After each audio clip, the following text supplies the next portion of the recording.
Matthew, welcome to Awards Buzz. Thank you so much for joining me. Thanks for having me. So Matthew, I'm very familiar with your Broadway work, and I'm very curious how sort of your experience as a playwright informed not only adapting the Casey McQuiston novel, but also your approach as a director. Yeah, that I love that question. I think that as a playwright, obviously my first impulse is to be text forward. And that was certainly very helpful in the early stages of the adaptation, really focused on story. I always wanted to make something in the style of a 1930s screwball comedy. I was looking at, these Preston Sturges films, and also Bringing Up Baby was a film I had everyone on in the cast rewatch. So in that, I think my playwriting skills and experience definitely helped me. I think when it came time to shooting the film, I then had to sort of trust that the text was there and focus really on the visuals. And uh, those two things, I think, the attempt to really hone the script. We spent 2 weeks in rehearsals, and I told the actors, I was like, this is your time to question everything, to challenge me as a writer. If anything is weird in your mouth, if it comes out strange, let's change it. And then when we got on set, it was like, now the script is frozen. And up, unless we really have a new idea that is just too good to pass up, let's just sort of not worry about the text anymore. We know it, we agree on it, and let's just focus on performance and let my DP and I worry about the visuals. The one thing that we did, which I was so happy with, which was we really focused on as many oneers as possible. Yeah, there were a lot of scenes where I didn't go in for coverage. I really wanted the actors to be loose and free in the frame together, sharing a frame together, playing the scene as if it were a play almost. And I think that definitely my theater training allowed me to help guide them to these natural performances that you see in the film. It helps when you have such great actors. They don't really need a lot of help, but I think pushing them to just really focus on the play, on each scene as a little play, and let me worry about each scene culminating in a movie. That's where it came from for me, from the theater. That's what I brought with me to this process.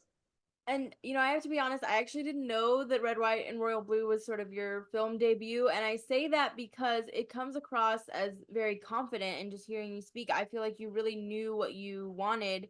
Um, and it was like a very self-assured debut. And so I wonder what did you sort of prioritize, and how did you sort of lock into these ideas?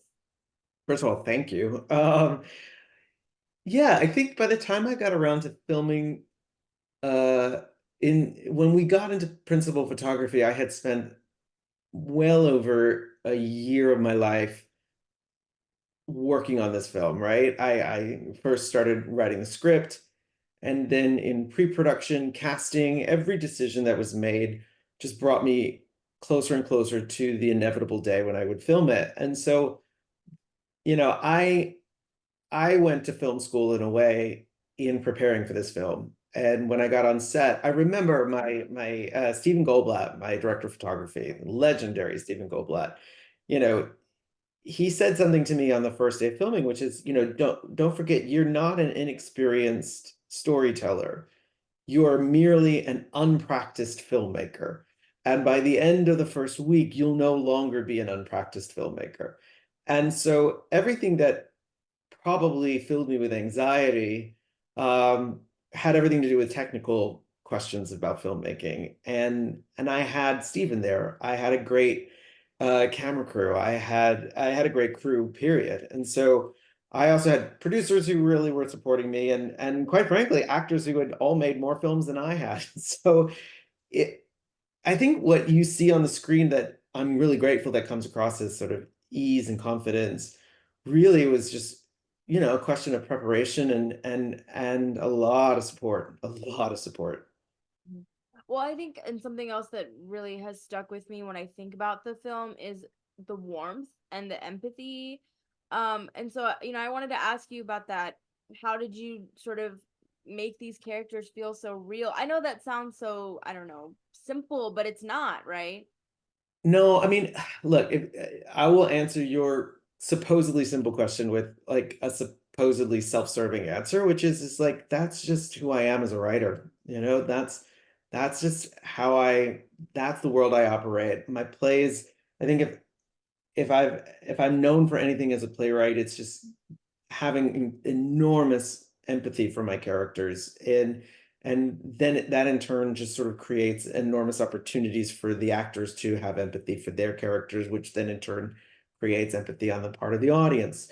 So I think there is something inherent to the way that I work that creates that situation. That said, that's the most self-serving I'll answer. The truth is that Casey McQuiston wrote a great novel with really wonderful characters. And my job as the adapter and then as the director of the film was to make sure that their wonderful characters in the novel stayed as true as I could to who they were once they got on the screen. We had a great cast.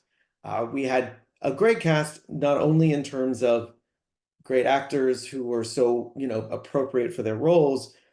Every single person who came onto this film really took the job seriously, and they, whether it was Taylor and Nick in the leads, Taylor, Nick, and Uma in the leads, who all very much understood how important this book was to its fans. Through the entire company of actors, everybody knew that they were adapting a beloved novel, even if some of the actors may have never read the book themselves. Everybody understood that this book meant a lot of things to a lot of people. And so there was a lot of care that went into it. So I think also that's what you're seeing. I think we all really took the job very seriously. Mhm. And obviously you know your voice as a writer. You've been writing for a long time, but as you move into directing and continuing to direct more projects, what do you want that to look like? Yeah, I mean, going back to the last question, I'm really drawn to stories with characters you can either root for or characters who you are just fascinated by, people who you want to spend time with understanding and learning about. So as I'm looking for other film projects to make, of course, I'm also in the process of writing the sequel to Red, White, and We'll Royal get Blue. there. Yeah, yeah. It was just so nice to be able to. I spent every interview up until last week going, "Oh, don't say anything, don't say anything, don't say anything." So it feels very freeing to now talking about it. Yeah, I mean, the projects that I'm looking at, the projects that I'm developing right now as a filmmaker, I think the thing that unites all of them is just they're fascinating people inside those stories, whether it's a true story or whether it's a novel that I'm potentially adapting. I need to be fascinated by the people in it. I need to encounter a person either that I know so well, I know exactly how to write, or a character that fascinates me so much that I will get lost in it, in examining them. Mhm. Um, and now that as you mentioned, it's a very beloved novel and it's a very beloved movie now. And so I have to ask you, knowing that it's sort of out in the world, there's so many young people watching it, and this is going to be the movie that sort of shapes their idea of a rom-com the same way that the rom-coms you mentioned earlier shaped you. And so, I mean, what does that feel like? I mean, it had always felt like a tremendous responsibility, again, because the book is so beloved. And I mean, I'm one of the people who loves the book, right? I read this book and I fell madly in love with it, with its characters, and I knew I had to tell the story on film, and I knew I fought for the job directing it, and Greg and Sarah like trusted me and supported me. But I went into this knowing that there'd be hell to pay if I screwed it up. I mean, the fans of the book are incredibly protective of it. And I knew that I had a very narrow channel to travel in order to deliver something that was both true to the novel and yet also was so its own unique thing as a movie. And so the fact that it did land so happily with the fans of the book, that it gained new fans on its own accord as a movie. I mean, it's every filmmaker's dream. I am so grateful that I am my first film which was so high stakes just for me personally as a first movie, and then in addition, the high stakes quality of how beloved the novel is beyond my wildest dreams. We knew that people would see it because the book was so popular. We had no idea that it would do the thing that it did in the world, and we were all, I think, we're a bit not surprised, but just amazed. And then I think we've spent the last 9 months of our lives just absolutely delighted by it. Just really happy. I mean, there's just no other way to be other than just happy and delighted. Yeah, I love how you've just lit up, like you can see it in. Well, it's fun, you know? I mean, it's just absolutely nobody wants to spend 2 years of their life working on something and then just have it ignored. And the last thing you can say about our film is that it's been ignored, but it's another thing entirely for it to be loved and to feel that love coming from people who have seen it, you know, to have them express it both privately and very publicly. It feels great. So the scene that I feel like everyone talks about and loves is like the cake at the wedding, which was great. But my favorite scene of the movie is when the two of them are texting and they sort of are like in each other's faces. I thought that was so cute and clever, and I'd never seen anything like that before. So like, what scene from the movie as a fan now do you look back and maybe take the most joy in or the most pride in?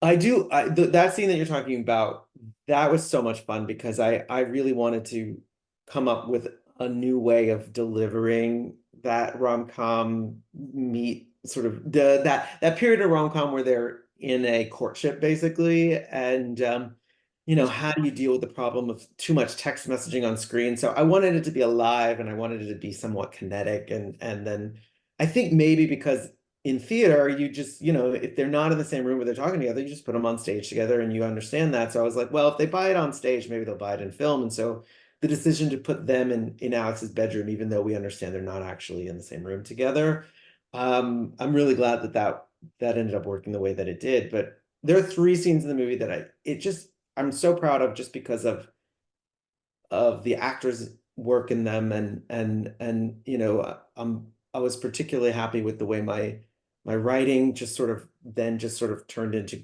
you know, went into their brains and became great performances, which is the scene between Taylor and Nick in Alex's bedroom after their first hookup with the key, and sort of they're sort of declaring themselves to each other. I think that that's just sort of like peak chemistry for me between the two of them. And that was one of the last scenes we shot. They were so comfortable with each other by then.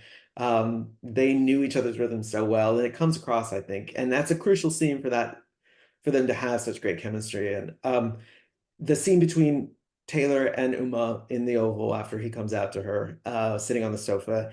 Again, they you can just see the trust and the love and the respect that they have for each other as actors, and it comes through in that mother-son relationship. And then, of course, the scene where Sarah Shahi cashes them in the hotel room, which was so much fun to shoot, and we were working in the smallest room imaginable, and trying to get a crew and a camera, and then Sarah Shahi in that in that room.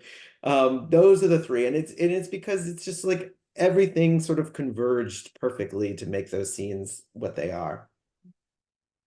Okay, so let's talk about the sequel. What can you Sure. tell me? I'll take any scrap that you can give, trust me. You know, now that we've announced it, now of course we're back on clamp down on details. Ask away, and I can probably dodge any answer. Well, how long have you been like I guess how long have you been ruminating on it? How far are you in maybe developing your ideas? Because there's no book from here on out. There's no book, and you know, when we were on set, we were joking, and everybody else was joking. I was just trying to get the movie made, but you know, oh, we can make a sequel. A sequel would be great. Oh, it could be a trilogy, and everybody had these grand plans for it. And then, you know, the movie came out, and we saw what it was sort of doing in the world and the response that it had, and the way people were not just watching it but rewatching it many, many times over. And we all knew that there was more story to be told, and you know, the problem that we had was that the film came out during the strikes, and so, you know, we just sort of were allowed to watch this thing transform our lives and the lives of the people who fell in love with the movie, but we couldn't really we there was no conversation because we weren't having conversations at that point. Then the strikes ended and I called up Casey and I said, you know, I think we can make another film. Do you have any plans to write a book? And Casey's like, no, I'm working on other books that are really exciting to me. I don't think I want to write another book, but maybe we, you know, we both sort of came to the idea that maybe we can write a screenplay together. And so we went to Amazon with this idea. They, of course, were really excited to engage with us about a second film. And so Casey and I have spent the last several months just sort of what if, maybe this, maybe that. What do we want to do with them? Where do we want to take them? What's what's this character's journey? What's that character's journey? And so we've been in a process over the last several months of asking those questions of ourselves and coming up with a story. You know, the only thing that is important to me is that it and the challenge I think for us is I think you need to recapture in some ways what made people fall in love with the first movie, uh, but you don't want to repeat yourself.